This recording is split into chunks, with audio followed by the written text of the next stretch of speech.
దేవుని యొక్క వాక్యంలో నుంచి మత్తయి సువార్త 10వ అధ్యాయం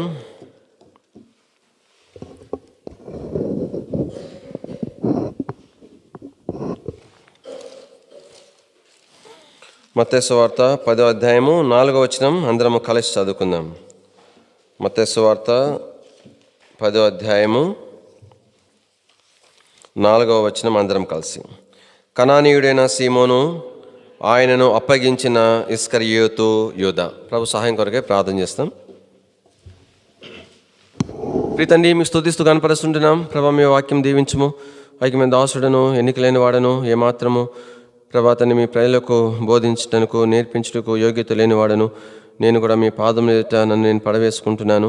ప్రభా, నిచ్చిన మా తండ్రి మరియ వెలే ప్రభా, మా కన్నులు మీ వైపు ఎత్తుతున్నాము. ప్రభా, మీరే మాకు బోధించి నేర్పించవలసిందిగా ప్రార్థన చేస్తుంటున్నాం. కృపగలిని అసలు అప్పగించుకుంటూ సాగిలు పడుతూ యేసు ప్రభువారి యొక్క శ్రేష్ఠ నామంలో స్తుతించి ప్రార్థించి మహిమపరచి అడివేడుకుంటున్నాం తండ్రి, ఆమేన్. దేవుని యొక్క వాక్యంలో ఇక్కడ 4వ వచనంలో ఇద్దరు శిష్యుల గురించి రాయబడింది, కనానీయుడైన సీమోను. కానీ శిష్యుల పేర్లలో తన పేరు తప్ప మరి ఎక్కడ కూడా తన గురించిన ప్రస్తావన మనం దేవుని వాక్యంలో చూడలేం. ఈ కనానీయుడైన సీమోను జెరోతే అనబడినటువంటి సీమోను కూడా పేర్కొనబడింది, అంటే మత నాయకుడు అని పేర్కొనబడింది. వాస్తవానికి దీని కొరకు కొంత చరిత్ర ఏమని చెప్తుందంటే, ఆ దినాల్లో రోమీలకు వ్యతిరేకంగా మరి పోరాటానికి ఒక పార్టీని ఏర్పాటు చేసినారు. తిరుగుబాటు చేసేటువంటి ఒక పార్టీ. అంటే మరి ఆ పార్టీలో ఈయన కూడా ఒక సభ్యుడిగా ఉన్నట్లుగా పేర్కొనబడింది, కానీ దానికి ఆధారాలు అయితే మనం బైబిల్లో చూడలేం. ఏమనేప్పటికీ కూడా ఈ యొక్క కనానీయుడైన సీమోను కూడా దేవుని చేత ఏర్పాటు చేయబడ్డాడు. తర్వాత తన సేవా బైబిల్ గ్రంథంలో రాయబడినప్పటికీ కూడా తను బర్తలోమయి, తర్వాత మరి అల్పై కుమారుడు యాకోబు, ఈ లెబ్బయి అనే వీరితో కూడా కలిసి మరి తను పరిచర్య చేసినాడు. అనేకమైన దేశాలు తను తిరిగి పరిచర్య చేసినాడు. చివరిగా ప్రభు కొరకై తను మరి సిలువకు కొట్టబడి తను హతసాక్షిగా చనిపోయినాడు. కానీ ఇక్కడ శిష్యులందరూ కూడా హతసాక్షులుగానే చనిపోయినారు. యోహాను ఒక్కడే ఆ యొక్క మసులుతున్నటువంటి నూనెలో వేయబడి తర్వాత పద్మాసు ద్వీపంలోకి వెళ్ళి ఆ తర్వాత కొంతకాలం పరిచర్య చేసి నిండు వృద్ధాప్యలో చనిపోయింది. మిగతా వారందరూ కూడా హతసాక్షులుగానే ప్రభు కొరకై చనిపోయినారు. ఎంతో క్రైమ్ చెల్లించి ఎంతో సేవ చేసి వారు మరి ప్రభు ఎదుకు వెళ్ళిన వారిగా మనం చూడగలుగుతాం. అయితే చివరిగా మనకు జ్ఞాపం చేయబడతా వచ్చినటువంటి మనుషుడు ఇస్కరియోతు యూదా గురించి రాయబడింది. ఇక్కడ ఇస్కరియోతు యూదా విషయంలో మన జ్ఞాపం చేసుకుంటూ వచ్చినప్పుడు బైబిల్లో 2 సంగతులు మనం చూడవచ్చు. అప్పగింపనయున్న ఇస్కరియోతు యూదా అని రాయబడింది, అప్పగించిన ఇస్కరియోతు యూదా అని కూడా రాయబడింది. అంటే దేవుని యొక్క ఉద్దేశం ఏంటంటే, తను ఒక మునిపే యూదా విషయంలో దేవునికి ప్రణాళిక ఏంటంటే అప్పగించిన యూదాని తన విషయం రాయబడకూడదు. అది దేవుని యొక్క ఉద్దేశం. దేవుడు మొట్టమొదటిగా యూదాని ఏర్పాటు చేసుకున్నాడంటే శిష్యులు వలె యూదా కూడా మారుమనసు పొందాడు. శిష్యులు వలె భయభక్తులు కలిగి ఉన్నాడు. శిష్యులు వలె నమ్మకంగా ఉన్నాడు. దేవుని యొక్క సేవకు తగినటువంటి సాధనముగా సిద్ధపరచబడిన క్రమంలోనే యూదా సేవ కొరకై పిలువబడ్డాడు. అయితే ఆ తర్వాత క్రమంలో తను తప్పిపోయే విషయం ప్రభువుకి తెలిసినప్పటికీ కూడా యూదా విషయంలో దేవుని యొక్క ఉద్దేశం ఏంటంటే, దేవుని యొక్క ఏర్పాటు ఏంటంటే యూదా ఆ విధానంలో నశించకూడదనేది దేవుని యొక్క ఉద్దేశం. ఒకవేళ దేవుని వాక్యంలో రాయబడింది, మనం ఇప్పుడు పర్టికులర్గా చూడంగానే వచ్చిన భాగాలు, మనుష్య కుమారుడు వెళ్ళవలసిన మార్గములో వెళుచున్నాడు, కానీ ఎవరి వలన ఆయన అప్పగించబడుతున్నాడు వానికి శ్రమ అనే ప్రభు చెప్పినాడు. అంటే అర్థం ఏంటి? యూదా అప్పగించినా ఆయన సిలువ వేయబడి ఆ మార్గంలోనే వెళ్తూ ఉండేవాడు. యూదా అప్పగించకపోయినా కూడా అదే సిలువ మార్గంలో వెళ్ళి ఉండేవాడు, మరొక విధానంలో అప్పగించబడి ఉండేవాడు అంతే. కానీ యూదా విషయమై దేవుని యొక్క ఉద్దేశం ఏంటంటే అప్పగించబడనేటువంటి యూదా అప్పగించిన యూదాగా ఉండకూడదు అనేటువంటిది. కానీ దేవుని ప్రేలంగా మన జీవితాలలో దేవుని యొక్క ఉద్దేశం ఏర్పాటు ఏంటంటే, మనం బలహీనలం అయినప్పటికీ కూడా అదే బలహీనతతో మన యాత్రా జీవితాన్ని ముగించకూడదు అనేది దేవుని యొక్క ఉద్దేశం. కానీ అందరం బలహీనమే. అదే కొందరు ఆయా బలహీనతల నుండి వారు నూతనపరచబడిన వారు ఉన్నారు, అదే బలహీనతలతో లోకాన్ని విడిచిన వారు ఉన్నారు. యూదా విచారమైనటువంటి వ్యక్తి ఏంటంటే అదే బలహీనతతో అప్పగించబడనయున్న యూదా అప్పగించిన యూదాగా తన జీవితం అనేటువంటిది ముగించబడతా వచ్చింది. యూదాని దేవుడు ఎందుకోసం మన కొరకు ఏర్పాటు చేశాడంటే దేవుని యొక్క ఏర్పాటులో ఏ పొరపాటు ఉండదని చూపించడానికి. దేవుడు ఒక వ్యక్తిని ఏర్పాటు చేసుకున్న తర్వాత తనంతట తాను తప్పిపోవలసినే, కానీ దేవుడైతే మాత్రం అంతము వరకు ప్రేమిస్తున్నాడు అన్నదానికి గుర్తుగా ఇస్కరియోతు యూదాని ప్రభు మనకు మరి ఉదాహరణగా ప్రభు యూదాను ఉంచుతూ ఉంటున్నాడు. కాబట్టి ఈ యూదాని ఎట్లా దేవుడు ప్రేమించినాడంటే, యోగ్యమైన రీతిలో ఉన్న వ్యక్తిని ఎలాగ ప్రేమించినాడో ఈ మనుషుని కూడా అదే రీతిగా ప్రేమించినాడు. అంటే ఎట్లా ప్రేమ పుడుతుంది? అందుకే ఆయన దేవుని ప్రేమ అని ఆయన ప్రేమ మనం పేరు పెట్టగలుగుతాం. బలహీనతలో ఉన్నప్పటికీ కూడా ప్రేమించినాడు. ప్రేమించినట్టుగా నటించడం లేదు, కానీ యథార్థంగానే ప్రేమించినాడు. మనం చెప్పగలం అట్లాగా? చెప్పండి. నేను అందరినీ ఒకే రీతిగా ప్రేమించగలుగుతున్నానని చెప్పగలమా? నన్ను ప్రేమించేటువంటి వానితో నేను ఎట్లా వ్యవహరించగలను, ఎంత సన్నిహితంగా ఉండగలను, తరచుగా కాబట్టి తన యొద్దకు నేను వెళ్ళగలను, కానీ నన్ను ప్రేమించని వ్యక్తిని కూడా అదే రీతిగా నేను ప్రేమించగలను అనేటువంటి హృదయమే యేసు ప్రభు యొక్క హృదయం. అది దేనొక వాక్యంలో చివరి వరకు కూడా ఇన్నిగా తప్పిపోయినా కూడా ఎక్కడ కూడా యోధాకు ఏమైనా ప్రమాదం జరిగినట్టు కానీ, యోధాకు ఏమైనా రోగం వచ్చినట్టు కానీ, తన బలహీనతల కొరకై దేవుడు పెట్టినట్టుగా శిక్ష కూర్చున్నటువంటి ఆనవాలు యోధాలో కనిపించదు. అంటే అర్థం ఏంటి? దేవుడు ఒక బలహీనమైన మనుషుని సరిచేసే క్రమము అనేటువంటిది శిక్ష ద్వారా మాత్రమే కాదు. ఒకవేళ నేను సరిచేయబడినప్పుడు శిక్ష కూడా నాకు పనిచేయదు. నన్ను ఎంత శిక్షించినా కూడా నేను సమకూర్చులోనికి రాలేను. అయితే నేను సమకూర్చబట్టు అనేటువంటిది నాలో జరిగేటువంటి దైవ కార్యమునకు అది నిదర్శనంగా ఉంటుంది. పేతురు కూడా అట్లానే కదా. పేతురుకు ఏమి రోగం పెట్టినాడు? దేవుడు పశ్చాత్తాపడి తను సమకూర్చబట్టడానికి దైవ కార్యం తనలో జరిగింది. యోధాలో అది జరగలేదు. దేవుని ఒక వాక్యంలో మనం జ్ఞాపం చేసుకుంటా వచ్చినప్పుడు ఇస్కరియోతు యూదా గురించి ఈ మత్తయి సువార్త 10వ అధ్యాయంలో అప్పగించిన ఇస్కరియోతు యూదా అని ఉంది. యోహాను సువార్త 12వ అధ్యాయము 4వ వచనం. యోహాను సువార్త 12వ అధ్యాయము 4వ వచనం చదవండి.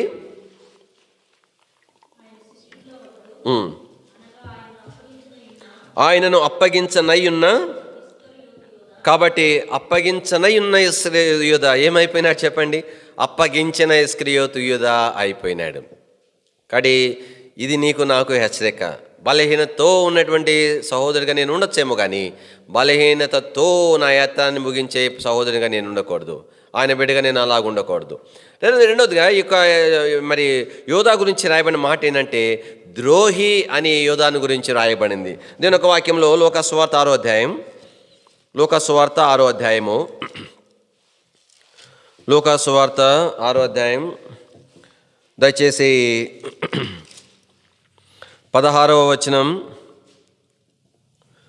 యాకోబు కుమారుడైన యూదా ద్రోహియగు ఇస్కరియోతు యూదా. కానీ ద్రోహి అనేశ్వరైతే ఏ విషయంలో ద్రోహం చేసినాడు? యేసు ప్రభువును అప్పగించి ద్రోహం చేసినాడు. ఎందుకు ఆ ద్రోహం చేసినాడు? ఆయనకేమన్నా అదేనో గొప్పనా? యేసు ప్రభువును అప్పగించడం ఎందుకు ఆ ద్రోహం చేయడానికి కారణమైంది? ఆ ద్రోహం చేయడానికి గల కారణం ఏంటంటే, రోకల కొరకు ఆ ద్రోహం చేసినాడు. తన కన్నుల ఎదుట కనబడే రోకలు ఆ ధనము కొరకై ఆ ద్రోహాన్ని చేసినాడు. ఆ ద్రోహం చేయక మునుపు, ఆ రోకల చేత తను శోధించబడక మునుపు ఎలాంటి వాడుగా ఉన్నాడు? తను కూడా పరిచారకుడుగా ఉన్నాడు, తను కూడా అపోస్తలుడుగా ఉన్నాడు. యేసు ప్రభుతో కలిసి భోజనం చేసిన వాళ్ళు ఒకటిగా ఉంటా వచ్చినాడు. అపోస్తల కార్యం 1వ అధ్యాయం, అపోస్తల కార్యంలో 1వ అధ్యాయము 17వ వచనం. అతడు మనలో ఒకడుగా ఎంచబడిన వాడై ఈ పరిచర్యలో పాలు పొందెను.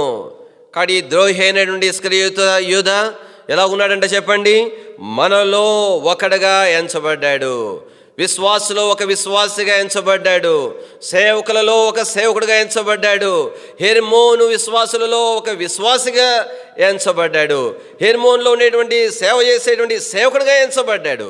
మంచిదే కదా. ఒకప్పుడు మనలో ఒకడుగా ఉన్నవాడు, తర్వాత ఇంకా ఏం రాయబడింది? పరిచర్యల్లో పాలు పొందినవాడు. ఇక్కడ ఎన్నో బోధలు చేసేటువంటి వాడు, ఎందరికో నేర్పించేటువంటి వాడు ఈ మనుషుడు. అందుకని అంత మాత్రమే కాదు, ప్రభు అన్నాడు ఆయనతో కలిసి భోజనము చేస్తూ వచ్చినాడు. మార్కు సువార్త 14వ అధ్యాయం, మార్కు సువార్త 14వ అధ్యాయము దయచేసి 18వ వచనం. మార్కు 14:18. ఆయన కూర్చుండి భోజనం చేయుచుండగా యేసు, మీలో ఒకడు అనగా నాతో భుజించుచున్నవాడు. కాబట్టి ఇలాంటి మనుషుడు, కాబట్టి అందరిలో ఒకడుగా ఉన్నవాడు, పరిచారకుడుగా ఉన్నటువంటి వాడు, యేసు ప్రభువుతో కూడా కలిసి భోజనం చేసేటువంటి ఈ మనుషుడు ద్రోహిగా అయిపోయినాడు. ఎందుకు అయిపోయినాడు? ఇదే అపోస్తల కార్యం 1వ అధ్యాయం 18వ వచనంలో ఈ యూద ద్రోహము వలన సంపాదించిన రోకలు. ఇక్కడ ఎందుకోసం ద్రోహం చేసినాడు?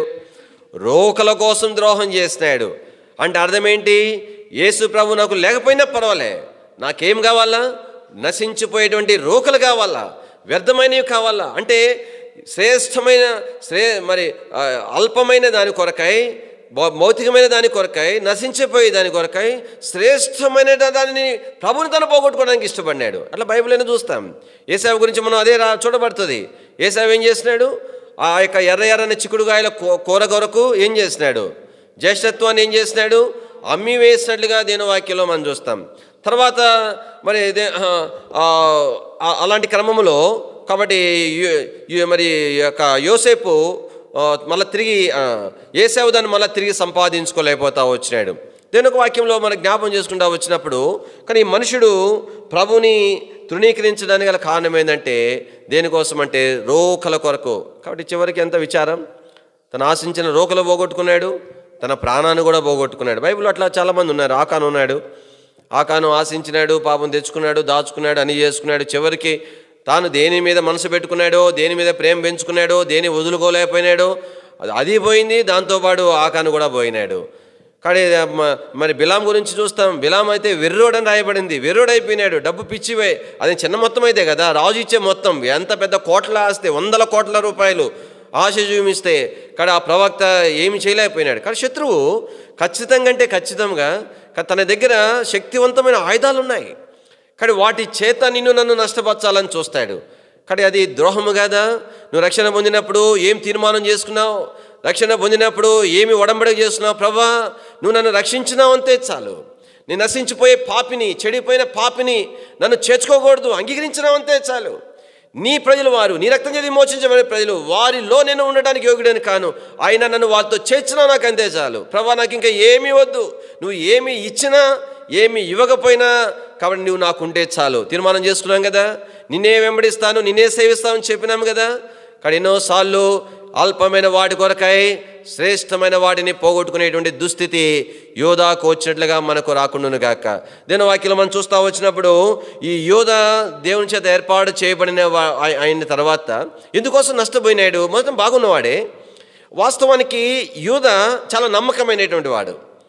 అంటే నమ్మకమైన వాడని ఎట్లా చెప్పొచ్చు అంటే, ఎప్పుడు కూడా డబ్బులు అనేటువంటివి నమ్మకమైన వాళ్ళకి అప్పగిస్తాం, ఎవరికి పడితే వాళ్ళకి అప్పగించాం కదండి. సహజంగా బైబిల్ గ్రంథంలో రాయబడింది మరి ఎజ్రా కాలంలోనూ నెహెమ్యా కాలంలోనే. కానీ డబ్బులు వాళ్ళు లెక్క అడగలేదంట. అంటే అడగకూడదని కాదు, కానీ అడిగితే మరి అది అని కాదు. కానీ ఎందుకు అడగలేదంటే అంత నమ్మకమైన వాళ్ళని ఎంచి వాళ్ళని లెక్క అడగలేదు. అంటే అర్థమైందంటే ఏదైనా మనము ఒకరికి ఒక ముఖ్యమైనది అప్పగించినామంటే నమ్మకమైన వారికి ఎంచుతాం. ఈ యోధ అలాంటి వాడే, ఎంతో నమ్మకమైన వాడు. ఆ యేసు ప్రభు శిష్యులలో ఒక ప్రాముఖ్యమైనటువంటి నమ్మకమైన వాడిగా ఎంచి ప్రభు ఏం చేశాడంటే యోధాకు ఆ యొక్క డబ్బు సంచిని అప్పగించినాడు. దేని వాక్యంలో మనం చూడగలుగుతాం. మరి ఎందుకు యోధ అట్లా నష్టపోయినాడు? యోధ చిన్నగా ఎట్లా ప్రారంభమైందంటే చిన్న దొంగతనాలతో ప్రారంభమైంది. ఎందుకు దొంగతనాలు చేయాలా? ఎవరైనా ఏ రూపంలో గిఫ్ట్ ఇచ్చినా కూడా యేసు ప్రభు జేబులు లేమో తెలియదు కానీ, ఉన్నా పెట్టుకోలేదో తెలియదు కానీ అవి తీసి నమ్మకంగా యోధా చేతికి ఇచ్చేవాడు. శిష్యులు ఎవరికి ఏమైనా ఇచ్చినా కూడా తెచ్చి ప్రభుకి ఇస్తే అవి తీసుకొని వెళ్ళి మరి యోధా దగ్గర ఉంచేవాడు, అకౌంటెంట్గా ఉంచేవాడు. ఉంచిన తర్వాత ఏదైనా అవసరమైంది కొనుక్కు రావాలా, వెళ్ళి కొనుక్కు రమ్మనేవాడు. ఎవరైనా పేదలు ఉండేవాళ్ళు, యేసు ప్రభువే ఒక దరిద్రుడిగా ఈ లోకానికి వచ్చినాడు, ఆయనకే ఎవరో ఇచ్చినట్టు ఇవ్వకపోతే ఆయనే ఏం చేస్తూ వచ్చినాడు? ఎవరైనా పేదలకు వస్తే వాళ్ళకి ఏమని చెప్పేవాడంట, ఆమె చాలా పేదరాలు, ఆమె కొంత అని ప్రభు చెప్పంట. మరి ఈయన ఇచ్చేటప్పుడు యేసు ప్రభు ఇమ్మన్నాడని చెప్పేవాడు, ఈయన ఇచ్చేవాడు తెలియదు కానీ అట్లాగా ఖర్చు పెట్టి ఇచ్చేవాడు.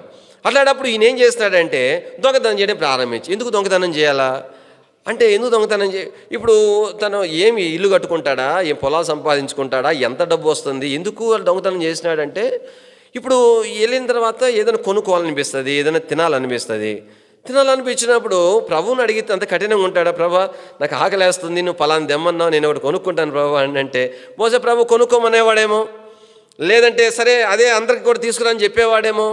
అంటే ఈ మనుషుడికి ఎక్కడ ప్రారంభమైందంటే స్వార్థంతో ప్రారంభమైంది. కాబట్టి ప్రభువుగా అడిగితేనేమో అందరూ కొనుక్కు రమ్మంటాడేమో, నేను కొనుక్కుంది అందరూ తెలిసిపోద్దేమో, కాబట్టి నేనే కొనుక్కోవాలా, కాబట్టి నా ఇష్టంగా కొనుక్కోవాలా, కాబట్టి ఎవరికి అది చెందకూడదు, నాకే చెందాలా. చూసారా, ఈ దొంగతనాలు ఎట్లా ప్రారంభమైంది? యోధా జీవితంలో స్వార్థముతో ప్రారంభమైనవి. కానీ చూడండి, స్వార్థం అనేది పెద్ద పాపంగా కనిపించదు. స్వార్థం అనేది ఒక చిన్న బలహీనత కాగా ప్రారంభమై ఎంత గొప్ప నష్టములోనికి యోధాను తీసుకొని వెళ్తా వచ్చింది. దేవుని ప్రజలంగా జ్ఞాపం చేసుకోవాలా, మనల్ని స్వార్థంగా ప్రేమించిన ప్రభుని మనం సేవిస్తున్నాం. కానీ మనం కూడా ఎలా ఉండాలా? మనం కూడా మన ప్రభుని ఎట్లా ప్రేమించాలా? నిస్వార్థంగా ప్రేమించాలా. ఎప్పుడు కూడా నాకు, నేను, నా కుటుంబము, నా భార్య, నా పిల్లలు కాదు, నా ప్రభు కొరకేంటి, దేవుని ప్రజలు, వారి అక్కర్లేంటి, వారి ఇబ్బందులేంటి అనే గమనం కలిగి ఉండాలా. స్వార్థము కూడా పాపమే. అది సహజంగా చిన్న బలహీనత కనబడేప్పటికి కూడా ఎంతో గొప్ప నాశనం తీసుకుని వెళ్తుంది. దేవుని వాక్యం మనం చూస్తూ వచ్చినప్పుడు యోహాను సువార్త 12వ అధ్యాయం, యోహాను సువార్త 12వ అధ్యాయము దయచేసి 6వ వచనం చదవండి ఎవరైనా.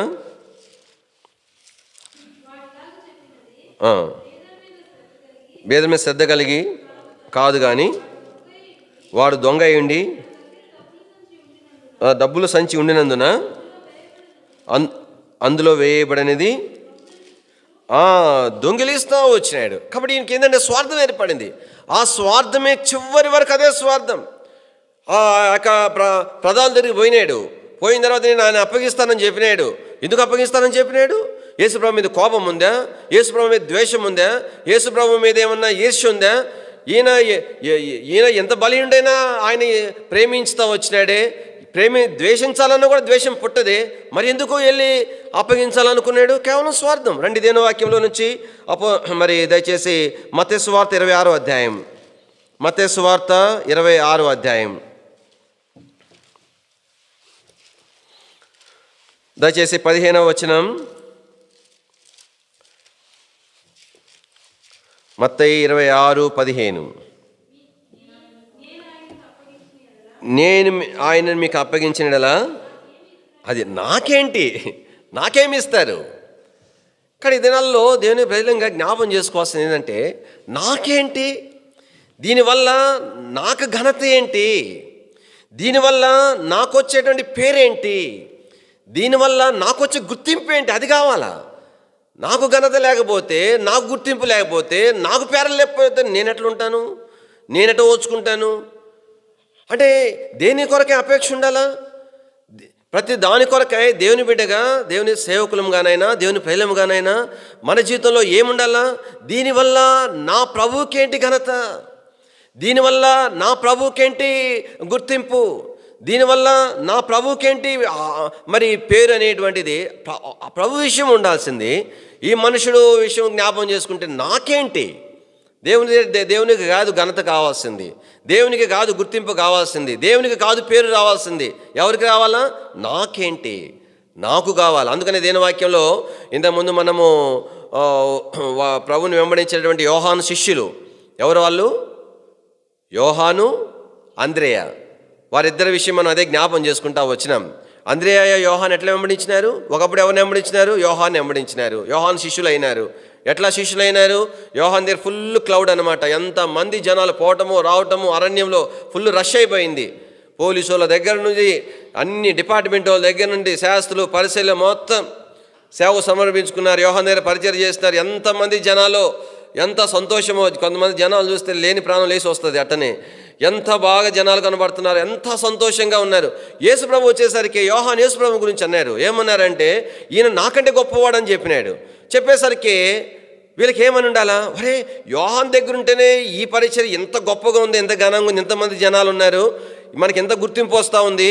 అదే గనక ఆయన కంటే గొప్పవాడంటే ఆయన దగ్గరికి పోతే ఎంతమంది జనాలు ఉంటారో, ఏ మాత్రం సేవ జరుగుద్దు అని చెప్పి పాపం బయలుదేరినట్టున్నారు అనుకున్నాడే ఏమో ప్రభు. లేదంటే వారు ఆ ఉద్దేశంతో రాలేదని బయలుపరచడానికి ఏమో తెలియదు. కానీ ఎప్పుడైతే యోహాన్ని విడిచిపెట్టి ప్రభు వెంబడి వెళ్తా వచ్చినారో, ప్రభు వెనక తిరిగి వారిని అడిగినాడు. ఏమని అడిగినాడు? మీరు ఎవరిని, మీరు దేనిని వెదకుచున్నారు అని అడిగినాడు. అంటే దాని అర్థం ఏంటి? దేనికోసం మీరు నన్ను వెంబడించాలనుకుంటున్నారు?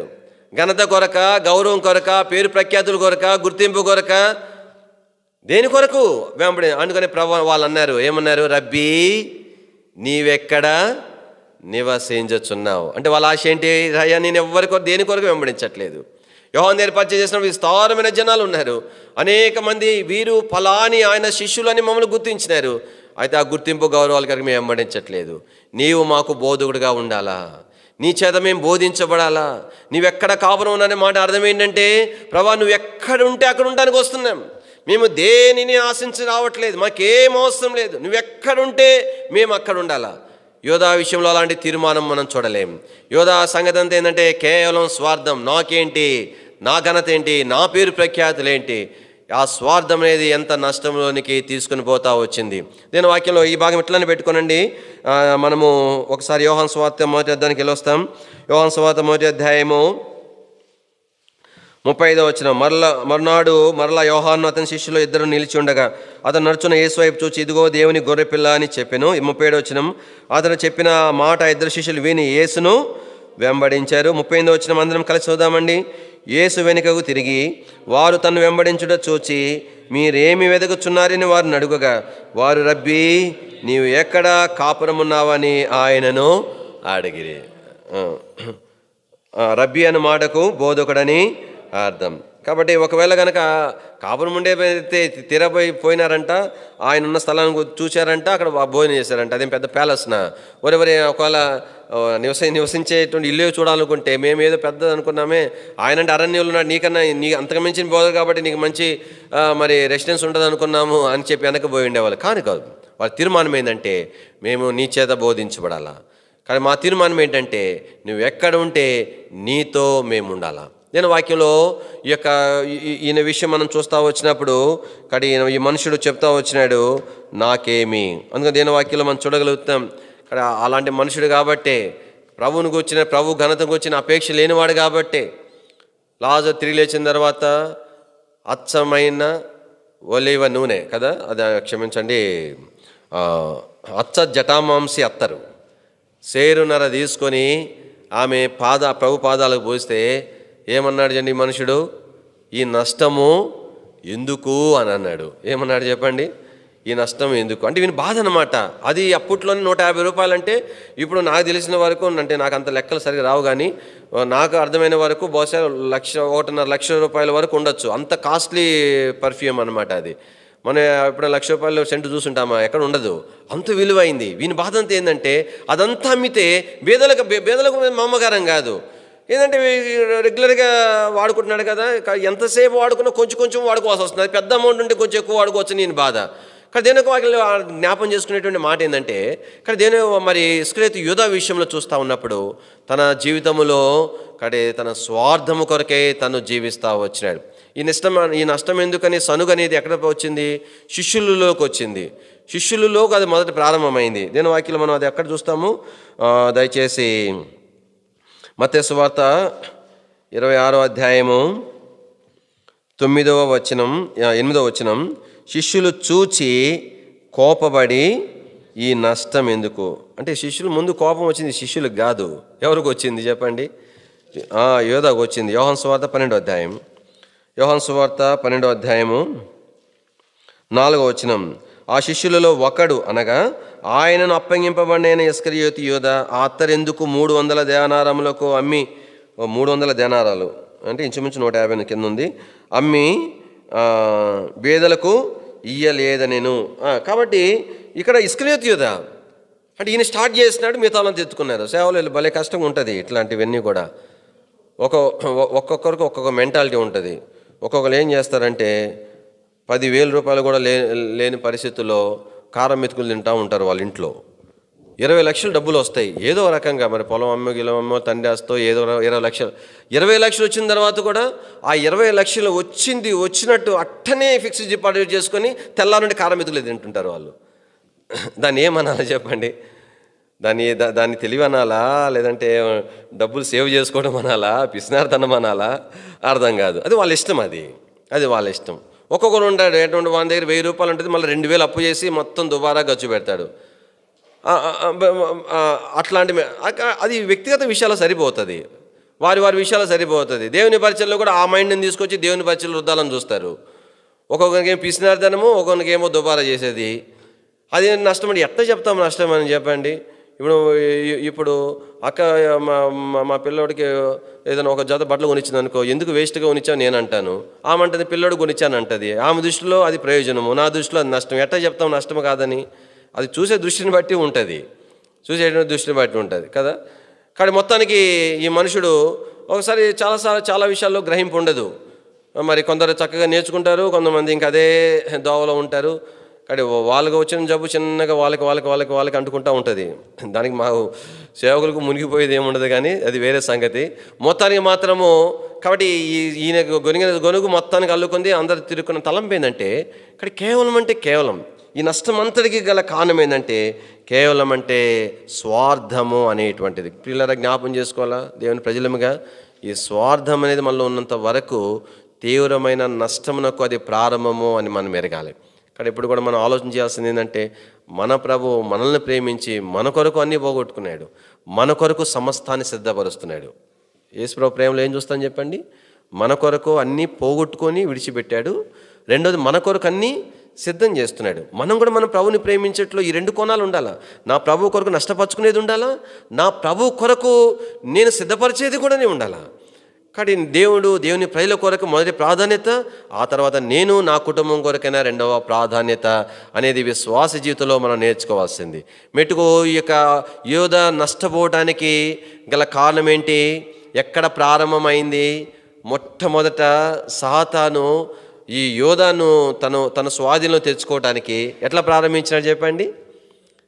ఆలోచన పుట్టించినాడు. రండి దేని ఒక వాక్యంలో యోహాను సువార్త 13వ అధ్యాయం, యోహాను సువార్త 13వ అధ్యాయం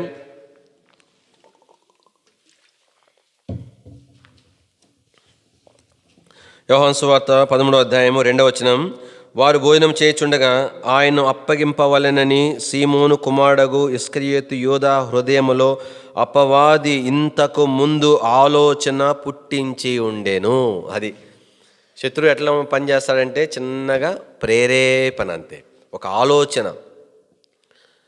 కానీ అంటే ఒకేసారి ఒక విశ్వాసిని నష్టంలోనికి లాక్కుని పోలేడు. కానీ ముందు ఎట్లా ప్రారంభిస్తాడు? ఒక ఆలోచన పుట్టిస్తాడనమాట. చిన్నగా ఒకటి రేపెడతాడు. అయ్యో ఆదాము అవ్వలకి అట్లాగే చేసినాడు, అవ్వకి అట్లనే చేసినాడు కదా. కాబట్టి ఇదేనో వాక్యంలో అందుకని అననీయ సప్పిరాల విషయంలో మనం అదే చూడగలుగుతాం. అననీయ సప్పిరాలు ఎట్లా నష్టపోయినారు? శత్రు ఎట్లా నష్టపరిచాడంట వారిని? అపోస్తుల కార్యములు 5వ అధ్యాయము, మన పరిచయమైన భాగమే. అపోస్తుల కార్యములు 5వ అధ్యాయము 3వ వచనం. అప్పుడు పేతురు, అననీయ, నీ భూమిలో వెల్లలో కొంత దాచుకొని పరిశుద్ధాత్మ మోసగించు సాతాను ఎందుకు నీ హృదయమును ప్రేరేపించెను. సాతాను ఏం చేశాడంటే చెప్పండి? హృదయాన్ని ప్రేరేపిస్తాడంతే. కానీ అక్కడ నుండే వెనక్కి తిరగాల. ఈ ప్రేరేపణ, ఈ ఆలోచన నా దేవుని కాదు అని దేవుని బిడ్డగా నీవు నేను ఎరగాల. అందుకు దేని వాక్యం రాయబండి, మనము సాతాను తంత్రములను అట్లుండాలా, ఎరగని వారికి కాము అన్నట్టుగా ఉండాలా. నేను తెలుసు ఇది ఈ ఆలోచన సేవకు నుండి వచ్చిన, విశ్వాసం నుండి వచ్చిన, నాకు పుట్టిన ఇది దేవుని ఆలోచన కాదు అని నాకు అర్థమైపోయి ఉండాలా. ఇది దేవుని ఆలోచన కాదు కాబట్టి, ఇది మంచైనా చెడైనా దేవుని ఆలోచన కాదు కాబట్టి ఇది ఖచ్చితంగా సాతాను యొక్క ఆలోచనలో కొంత భాగమై ఉండొచ్చు అని నేను ఎరిగిన వాడిగా ఉండాలా. కానీ దీని వాక్యంలో యూదాను అంత గొప్ప దేవుని చేత పిలువబడినటువంటి అపోస్తులైనటువంటి ఆ మనుషుడిని నష్టపరచడానికి ఆ దినం నుండి ఈ దినం వరకు కూడా శత్రువు ఉపయోగించేటువంటి ప్రారంభం ఏంటంటే చిన్న ప్రేరేపణ. కానీ దేవుని ప్రజలంగా అందుకని ప్రేరేపించబడిన మనుషుడు చివరికి ఏ స్థాయిలోకి వెళ్ళిపోయినాడు? శత్రువు తన లోనికి ప్రవేశించి శత్రు స్వాధీనంలోకి వెళ్ళిపోయే స్థాయిలోకి వెళ్ళిపోయినాడు. ప్రేరేపణ దగ్గర నుంచి శత్రువు యొక్క స్వాధీనంలో. ఏదో ఒంటి సామెతలాగా అనమాట. ఒంటి అన్నదంట గుడారంలో ఉన్నవాడిని పట్టుకొని, ఏమి ఈ వంతన వర్షం తడుస్తున్నాను, మంచు తడుస్తున్నాను, ఏం జాలి లేదా నీకు? ఏమి ఇప్పుడు చూడు, నా ఒళ్ళు ఎంత పెద్దది అయితే మాత్రం ఏమి, నా తలకాయ ఎంతదో చూసినావా అన్నదంట. అది నా తలకాయ ఇంత ఉంటుంది, నా తలకాయ ఇంత తలకాయ చోటు లేవా, ఒళ్ళంతా దడిచిందిలే, తడుపుకుంటాలే అన్నదంట. తర్వాత అన్నదంట మళ్ళా నా మెడ ఏమన్నా ఇంత లావునుందా, ఇంత పొడవుగా ఇట్లా ఉంది కదా, ఇంత లావు ఉంది, అంత పొడవుగా ఉంది, అంతవరకు ఏముంది అన్నదంట. అలా చెప్పి తర్వాత అన్నదంటే సరేలే ఎంత ఉన్నాను రెండు ముందు కాళ్ళు ఆవులు పెట్టుకుంటాను అన్నదంట. ఆ తర్వాత నుండి ఇంకా తనకు గ్రిప్ వచ్చింది. శుభ్రంగా లోపలికి ఎట్టబోయిందో తెలిసినా మనోడిని బయటికి నెట్టేసింది. ఇది దీనికి సరిపోయింది గుడారం. మనోడు బయటికి పోయినాడు. పూర్తిగా అంటే శత్రువు ఎట్లాగా పనిచేస్తాడు. తలంపోయిందంటే దీనవాక్యలో ఈ శత్రువు ఆలోచన ఇంతకు మునిపే పుట్టించినాడు. పుట్టించిన నాటి నుండి స్వాధీనంలోనికి వెళ్ళే వరకు మధ్యలో జరిగిన ప్రక్రియ ఎంతో ప్రాముఖ్యమైంది. తిరిగి శత్రువు స్వాధీనంలోనికి యూదా వెళ్ళకుండా ప్రభు ఎంతగా కార్యం చేస్తూ వచ్చినాడు, ఎంతగా సంధిస్తూ వచ్చినాడు. దీనవాక్యలో మనం జ్ఞాపం చేసుకుంటూ వచ్చినప్పుడు కాబట్టి ప్రభు చెప్తా వచ్చినాడు. మరి శిష్యులతో చెప్పినాడు, మీలో ఒకడు సాతానని చెప్పినాడు. గుంపులో చెప్పలే ఆ మాట. శిష్యులంతా చెదిరిపోయి 12 మంది మిగిలినారు. అంతమంది ఎంతమంది ఉన్నారు శిష్యులు చెప్పండి? ఎంతమంది అన్న? ఎంతమంది? 70 కదా, 70 మంది శిష్యులు. ఎంత బాగుంటుంది చెప్పండి. 3, 5, 10, 15 మంది. 15 మంది ఉంటేనే అట్లా ఉంది. 70 అంటే ఫుల్ అయిపోతుంది. ఆదివారం ఫుల్ వచ్చారంటే మ్యాక్సిమం వచ్చినట్టు. 80+ ఉంటారు మన వాళ్ళంతా. నా దగ్గర ఉన్న ప్రేయర్ రిక్వెస్ట్ ప్రకారం 70 ఫుల్గా. ఎంతమంది అసలు ఎట్ట సేవ, అందులో అందరూ సేవకు వచ్చినలే.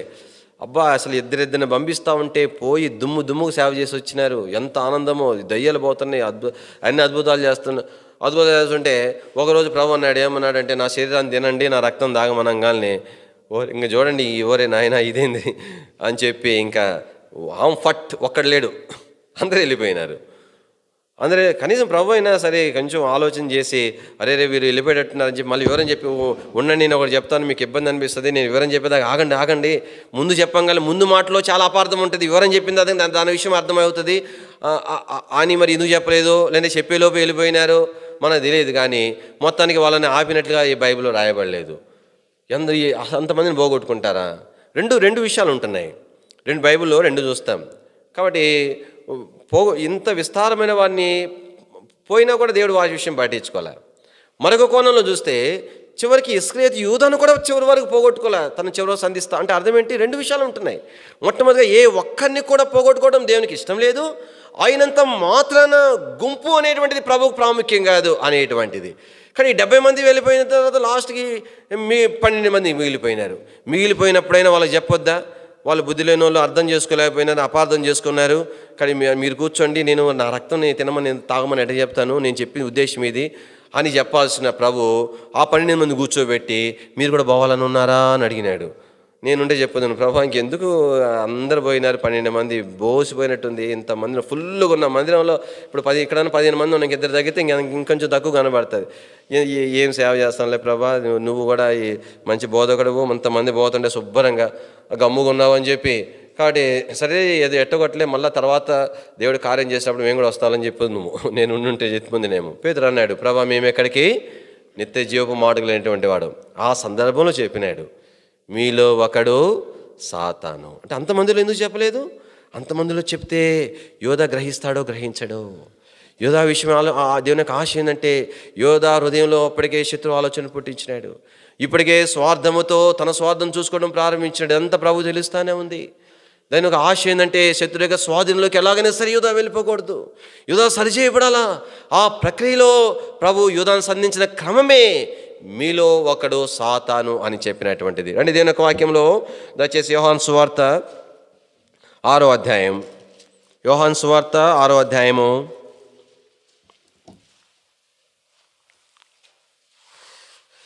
54వ వచనం, నా శరీరం తిని నా రక్తం త్రాగవాడే నిత్య జీవము గలవాడు. అప్పుడు ఆ మాట చెప్పేసరికి ఏం చేస్తారంట,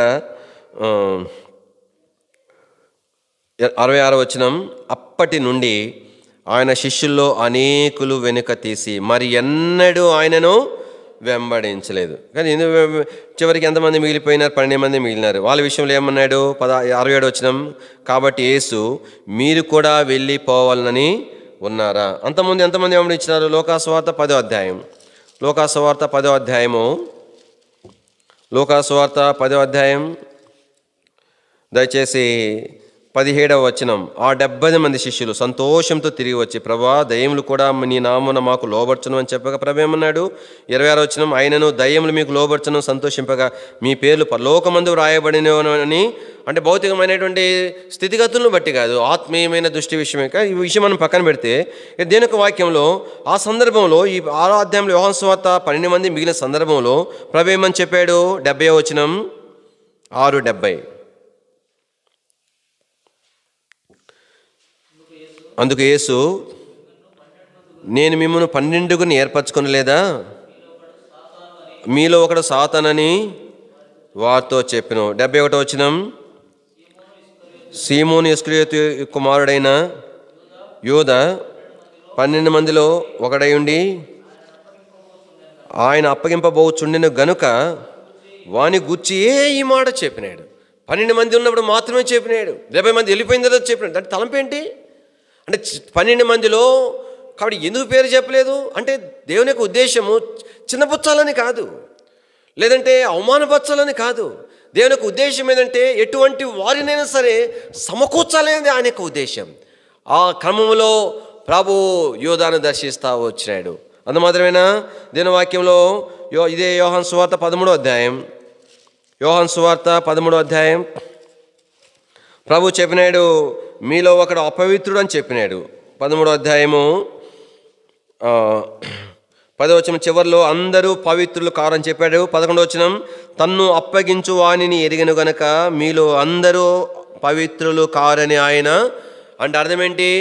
ఎవరు పవిత్రులు, ఎవరు పవిత్రులు కానివారంట? ఎవరైతే ఆయా బలహీనతలు కలిగి ఉండి దాని విషయం పట్టింపు లేకుండా శత్రువు చేత ప్రేరేపించబడి దేవునికి విరోధంగా నడుచుకుంటూ ఏమాత్రం దేవుడు దర్శించినా, సంధించినా, బోధించినా, నేర్పించినా పశ్చాత్తాపడుకోకుండా సరి చేసుకోకుండా ఉంటే వారు ఎవరంట చెప్పండి? వారు అపవిత్రులు అని ప్రభు చెప్పినాడు. యూదా విషయం ఆ మాట చెప్తా వచ్చినాడు. కాబట్టి దేనిక వాక్యంలో ప్రభు పలు రీతులుగా సంధిస్తూ వచ్చినాడు. ఈ 2 సందర్భాలు మనం రాయబడినే కానీ అది ఎన్నో రీతులుగా ప్రభు ఈ సంధింపులో క్రమముగా ఉదాహరణగా ఈ 2 సంగతులు జ్ఞాపం చేయబడ్డాయి. అది దేనిక హృదయంలో బాధ, యోధా విషయమైన వేదన ఏంటంటే అయ్యో యోధా సమకూర్చబడలేకపోతున్నాడే అని. దేని వాక్యంలో యోహాను సువార్త ఇదే 13వ అధ్యాయంలో దయచేసి చూడండి 21వ వచనం. ఏసీ మాటలు పలికిన తర్వాత ఆత్మలో కలవరపడి. ఎందుకు కలవరపడ్డాడు? నేను సిలువ వేయబడుచున్నందుకు కలవరపడ్డా? అంతకుముందే ఆయన సిలువ మరణం కొరకు తను తాను సిద్ధపరచుకున్నాడు కదా. కానీ ఎందుకోసం కలవరపడ్డాడంట? చదవండి. కలవరపడి మీలో ఒకడు నన్ను అప్పగించునని మీతో నిశ్చయముగా చెప్పుచున్నానని రూఢిగా చెప్పాను. దేని వాక్యంలో కాటే యోధా విషయమైన కలవరం. అయ్యో నేను సెలవుకి వెళ్ళిపోతున్నాను, ఇప్పటి వరకు నేను వేచి చూచాను, ఎన్నో రీతులుగా సంధించాను, ఎన్నో రీతులుగా బోధించాను, అయినా కూడా ఈ మనుషుడు సరిచేయబడలేదే. నేను సిలువకు వెళ్ళిపోయిన క్రమంలో ఇంకా నేను సంధించేటువంటి ఆ తరుణం ఉండదే. నేను వేదన పొందేటువంటి ఆ సందర్భంలో నేను తను నేరుగా మాట్లాడలేనే. నేను సిలువలో వేలాడవలసి వస్తుంది. అయ్యో ఇంతగా నేను నేర్పించినప్పుడే బోధించినప్పుడే మనుషుడు సరిచేయబడతాడా? సరిచేయబడకుండానే తన జీవితం ముగిస్తాడేమో. అది ఆయన హృదయంలో వేదన, యోధా విషయమే వేదన. అందుకని ఆ క్రమంలో పేతురు అడిగినాడు. కాబట్టి ప్రభు చెప్పినాడు, మీలో ఒక నన్ను అప్పగించినాడు అంటే ఎవరో కనుక్కోమని యోహానుకి సైగ చేస్తే యోహాను దగ్గరగా యేసుప్రభు దగ్గరగా ఉండేవాడు, యేసుప్రభు అనుకూలంగా ఉండేవాడు. యేసుప్రభు చేత ప్రేమించబడినటువంటి యోహాను ప్రభువుని అడిగినాడు. అడిగిన తర్వాత ప్రభు ఎంతో తేటగా చెప్పినాడు, నేను ముఖం ముంచి ఎవరికి ఇస్తానో వాడే అని చెప్పినాడు. అలాగనే ఆయన చెప్పిన రీతిగానే ఆయన రొట్టె ఆ యొక్క ముఖం ముంచి యోధా చేతికి ఇచ్చినాడు. అంటే అర్థం ఏంటి? కాబట్టి మరలా ఇంతవరకేమో అందరిలో కూర్చునబెట్టి పరోక్షంగా తనతో మాట్లాడిన దేవుడు చిట్ట చివరికి వచ్చేసరికి ఇంకా అవకాశం లేదే, తన్నాలని పోగొట్టుకున్నాడే, ఇంకా సమయం లేదే అని ఎరిగిన వాడై తెగించి బాధపడతాడని అనుకున్నప్పుడు నీకు కూడా ఆయన నేరుగా అందరిలో దాన్ని బయలుపరిచినాడు. తనకు ఆశ ఏంటంటే ఆ చూసిన శిష్యుల ద్వారానైనా ఇంకా సమకూర్చబడతాడేమో, వారైనా ఇప్పటి నుంచి నేను చేయలేని పని వారు చేస్తారేమో, అలాగైనా నేను చేయలేనిది వారి ద్వారా జరుగుతుందేమో అని ప్రభు యొక్క ఆశ. పిల్లరా జ్ఞాపం చేసుకునే విషయం ఏంటి? ఈ విషయాన్ని మనం ఎక్కడితో ఆపివేస్తే దేవుని యొక్క ప్రజలంగా మన బలహీనతల విషయమై దేవుని హృదయంలో ఉన్న వేదన ఎంత తీవ్రమైందని మనం చూడగలుగుతూ ఉంటున్నాం. అదేనా వాక్యంలో అందుకని జ్ఞాపం చేసుకుంటూ వచ్చినప్పుడు ఇదే భాగంలో మనము లోకా సువార్తలో ఇదే సందర్భం చూసినప్పుడు మరి సాతాను వానిలోనికి ఈ భాగం చూసుకుని మనం వెళ్దామండి. 13వ అధ్యాయం యోహాను సువార్త 13వ అధ్యాయము 24వ వచనం. కనుక ఎవరిని గురించి ఆయన చెప్పినో అది తమకు చెప్పుమని సీమోను పేతురు అతనికి సైగ చేస్తే అప్పుడు యోహాను అడిగినాడు. యోహాను అడిగితే ప్రభు ఏం చెప్పాడు? 26వ వచనం. అందుకు యేసు, నేను ఒక ముక్క ముంచి ఎవరికి ఇచ్చేదనో వాడే అని చెప్పి ఒక ముక్క ముంచి సీమోను కుమారుడికి ఇస్కరియోతు యూదాకి ఇచ్చెను. వాడు ఆ ముక్క పుచ్చుకొనగానే సాతాను వానిలో ప్రవేశించెను. యేసు, నీవు చేయునది త్వరగా చేయమని వానితో చెప్పినాడు. కాబట్టి అంటే పూర్తి శత్రువు యొక్క స్వాధీనంలోనికి వెళ్ళిపోయిన అంటే అర్థం ఏంటి? కానీ శోధించబడటం సహజమే, ప్రేరేపించబడటం సహజమే. అయితే దేవునికి విరోధమైనటువంటి విధానం అని ఎరగక, ఇది దేవునికి విరోధమైన పని అని తెలియక, తెలిసినా కూడా దాంట్లోని బయటికి రాలేక, కానీ ఒకవేళ మనం నష్టపోతూ ఉన్న క్రమంలో, దేవుడు ఇచ్చిన తరుణాలన్నీ జారవిడ్చుకున్న క్రమంలో ప్రమాదకరమైన స్థితి ఏంటంటే సంపూర్ణంగా శత్రు స్వాధీనంలోనికి వెళ్ళిపోతాం. ప్రభు అన్నాడు, నువ్వు త్వరగా చేయమంటే అర్థమైంది. చేసేది ఎట్ట చేస్తే మాత్రమేమి చెప్పండి, నిదానంగా చేస్తే మాత్రమేమి అంటే అర్థం ఏంటి? వాడు ఖచ్చితంగా తొందరగా చేస్తాడు. ఎందుకంటే ఇప్పుడు వరకన్నా బయట నుంచి ప్రేరేపణ, ఇప్పుడు పూర్తిగా శత్రు స్వాధీనంలోకి వెళ్ళిన వాడు ఎందుకు ఆగుతాడా చెప్పండి? ఆగుతాడా? త్వరగా వీడు కూడా పరిగెత్తుకుని వెళ్ళిపోయినాడంట. ఎందుకు వెళ్ళిపోయినాడు అంటే డౌట్ రాకూడదు అన్నమాట శిష్యుల్లో కూడా. ఎందుకంటే అప్పటికి శిష్యులు ఒక మాట అనుకున్నారు. ఏమనుకున్నారంటే త్వరగా చేయమనంటే ఏదైనా పని అప్పగించినట్టున్నాడు. ఏం పని అప్పగిస్తుంటాడంట జనరల్గా? 29వ వచనం చూడండి. డబ్బు సంచి యువత యొద్ద ఉండేను గనుక పండుగకు తమకు కావలసినవి కొనుమని అయినను బీదలకేమైనా ఇమ్మని అయినను యేసు వానితో చెప్పినట్లు కొందరు అనుకున్నారు. ఈయన కూడా అనుకున్నాడు వాళ్ళు అనుకున్నారని. అందుకని ఇదే మంచి అవకాశం. శుభ్రంగా వెంటనే 30వ వచనంలో మొక్క పుచ్చుకున్నాడు. వెంటనే తను వెళ్ళిపోయినట్లుగా దేవుని వాక్యంలో మనము చూడగలుగుతాం. ఇదే సందర్భము లోకా సువార్త 22వ అధ్యాయంలో కూడా మనం చూడగలుగుతాం. లోకా సువార్త 22 3వ వచనం. అంతటా 12 మంది శిష్యుల్లో వచ్చే ఇస్కరియోతు యూదా అనబడిన యూదాలో సాతాను ప్రవేశించెను గనుక వాడు వెళ్ళి ఆయనకి ఎలాగో అప్పగించు. కాబట్టి దేవుని వాక్యంలో మనం చూడగలుగుతాం. కాబట్టి యూదా ఎక్కడి నుండి ప్రారంభమైంది? ప్రేరేపణ దగ్గర నుండి ప్రారంభమైంది. ఆ తర్వాత స్వాధీనంలోకి వెళ్ళే ముందు ఈ మధ్య క్రమంలో ఎన్ని సంధింపులో, యోధాకైనా కొన్ని సంధింపులేమో, కానీ నీకు నాకు, కానీ నీవు నేను ఇంకా విడిచిపెట్టవలసిన బలహీనతల విషయంలో లెక్కలేని సార్లు ప్రభు నీతో నాతో మాట్లాడిన సందర్భాలు లేవా అని కనీసం అంటే కనీసము గుర్తించినామా? ఇది నా బలహీనత, ఇది దేవునికి విరోధమైన కార్యము, విరోధమైన ఆలోచన, విరోధమైనటువంటి మాట, విరోధమైన క్రియ అని కనీసం గుర్తించగలిగినామా అని. సరి చేయబడిన సంగతులు ఇంకా నా జీవితంలో నిలిచి ఉన్నవి అని ఏ విషయమైనా సరే మనం ఎరగగలుగుతున్నామా అని. దేవుడు నన్ను ప్రేమించిన దేవుడు నా కొరకై సంధింపులో భాగముగా ఈ సంధింపు అని ఎరగగలుగుతున్నామా అని. అదే మాట ప్రభు లౌదేక సంఘంతో చెప్తా వచ్చినాడు. ఇదిగో నేను తలుపు నద్ద నిలుచుండి ఎవడైనా నా స్వరం వినంటే అర్థం ఏంటి? అరగట్ల సంఘం దేవునిని బయట పెట్టివేసింది, దేవునికి దూరం అయిపోయింది, దేవుడు లోపలికి రాకుండా ఏర్పాటు చేసుకుంది, దేవుడు దేంట్లో కలువ చేసుకోకుండా ఏర్పాటు చేసుకుంది. తన ఇష్టానుసారంగా నడుచుకోవాలంటే దేవుడు కలువ చేసుకోకూడదు. చిన్న కుమారుడు దూరదేశం వెళ్ళిపోయినట్టుగా బయట పెట్టి తలుపు వేసేసింది. ప్రభు సంధిస్తున్నా కూడా ఇది నా ప్రభు సంధింపని అర్థం కానట్లుగానే సంఘం ఉండిపోతా వచ్చింది. దినాల్లో దేవుని ప్రేలంగా కడి నీకు నాకు చివరి దినాలు ఇవి. రెండిట్లో ఏదో ఒకటి ఖచ్చితంగా మనము సంధించాల్సింది. నీ యొక్క మరణ దినం లేదా ప్రభు యొక్క రాకడ దినం. ఈ ఒకటి ఆలస్యమైతే ఒకటి, ప్రభు రాకడ ఆలస్యం కాదు, ఇంతకు ముందే మరణం సంధించవచ్చు. నేనేం చెప్పగలను దేవునికి? ప్రభు ఏదో సరి చేసుకునే విషయంలో ఏమని నేను కప్పిపెచ్చుకోగలను? ఎన్ని సంధింపుల తర్వాత కూడా లోబడకుండా ఉండి ఏమి సంజాయిషి దేవునికి నేను చెప్పుకోగలను? కానీ దేవుని ప్రజలంగా యోధ మనకెంతో ఆయన హెచ్చరికగా యోధ ఉంచబడతా ఉన్నాడు. యోధ పశ్చాత్తాపడ్డాడు. ఏ విషయంలో పశ్చాత్తాపడ్డాడు తెలిసిన? ఏ విషయంలో పశ్చాత్తాపడ్డాడు? తప్పు చేసింది పశ్చాత్తాపడలే. ఎందుకు పశ్చాత్తాపడినాడు? చేసింది బయటపడిందే అని బాధపడ్డాడు. రండి దేవుని వాక్యంలో మత్తయి సువార్త 27వ అధ్యాయం, మత్తయి సువార్త 27వ అధ్యాయము 3వ వచనం. అప్పుడు ఆయన అప్పగించిన యూదా ఆయనకి శిక్ష విధింపగా చూచి పశ్చాత్తాపపడి. కానీ శిక్ష విధించబడింది చూసిన తర్వాత ఏం పడ్డాడంటే చెప్పండి, ఎందుకు ఈ పశ్చాత్తాపం? ఈ మనుషుడు ఏమనుకున్నాడంటే యేసు ప్రభుని ఇంతకుముందు ఆయనను సంహరించాలని ఎన్నో ప్రయత్నాలు చేస్తే తప్పించుకున్నాడు యేసు ప్రభు.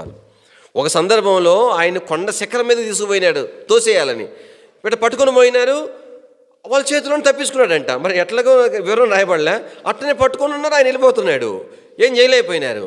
అట్లా ఎన్నో సందర్భాలు తప్పించుకున్నాడు ఆయన. యోధా ఏమనుకున్నాడంటే శుభ్రంగా డబ్బులు వచ్చేస్తాయి, ఆయన తప్పించుకుంటాడు కాబట్టి ఇప్పుడు నా మీద ఆయన అప్పగించాడని నేరం ఉండదు, శుభ్రంగా డబ్బులు కూడా నాకు వచ్చేస్తాయి అని అనుకున్నాడు కదా. అంటే అయితే ఈ విచారమైన సంగతి ఏంటంటే ఎప్పుడైతే యేసు ప్రభు వారు అప్పగించబడినాడో, వరే ఇప్పుడు యేసు ప్రభువును అప్పగించిన యోధా నేను తెలిసిపోయింది అందరికీ. ఎందుకు ముద్దు పెట్టి అంత ధైర్యంగా అప్పగించినాడు? వెనకాలను గుంపుని వేసుకొచ్చినాడు, తప్పించుకుంటాడని. తర్వాత ఏదో చెప్పుకోవచ్చు, ప్రభా నువ్వు అట్లా తప్పించుకుంటావని, నేను అట్లా చేశాను ప్రభా, అట్లా చేశాను, లేకపోతే నేను ఎందుకు చేస్తాను ప్రభా అని ఏదో చెప్పుకోవచ్చు అనమాట.